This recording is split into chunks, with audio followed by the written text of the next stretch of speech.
Look.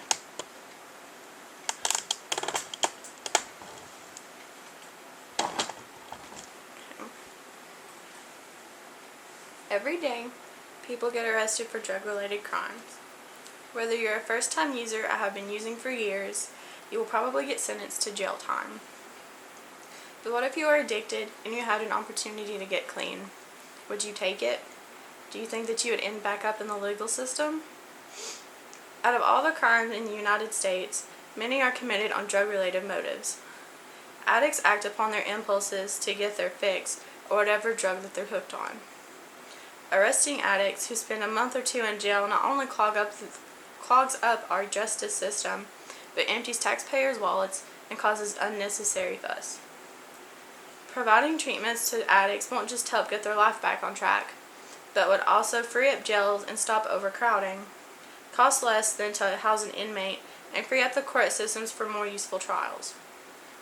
Offering treatment to addicts would help them stay out of trouble, maintain a healthy life, declog the court system, and cost less than to house an inmate. Treatment for incarcerated addicts have a success rate that ranges from 29 to 47%, depending on the number of individuals involved.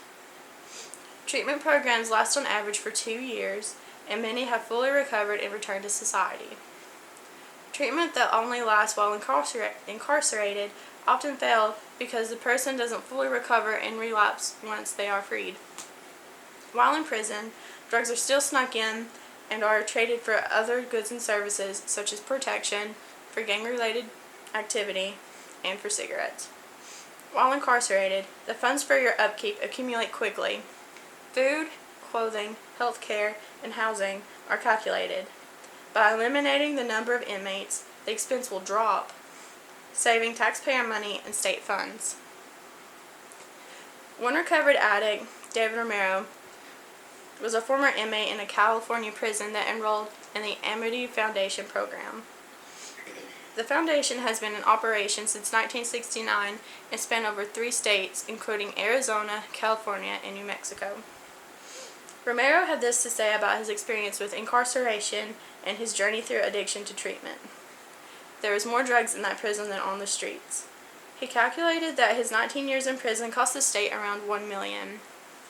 He also states, "I lost 19 years of my life, but the state and taxpayer lost about $1 million. He also says he has been clean since February of 2009, and he was in the program for 3 years.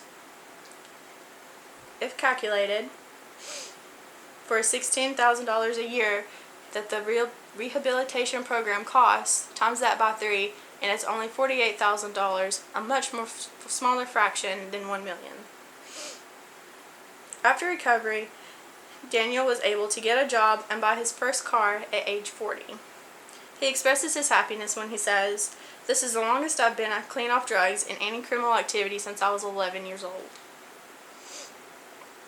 The annual cost of housing one inmate in the state of Virginia is $23,335. Taking 10 people out of the prison due to these programs could save nearly $250,000. Not only that, but it would also keep regulars out of the courtrooms and out of our jails. Repeat offenders are pretty common. They commit their crime, serve the time, and are released only to commit the similar, if not the same, crime. Alcohol and substance abuse programs could drastically decrease this from happening and be cutting the state legal fees and taxes at the same time. Repeat drug offenders are wasting judges' time and state funds by being in and out of a courtroom.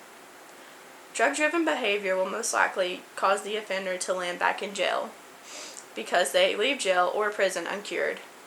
Treatment programs will take care of this because they last after the prisoner is released.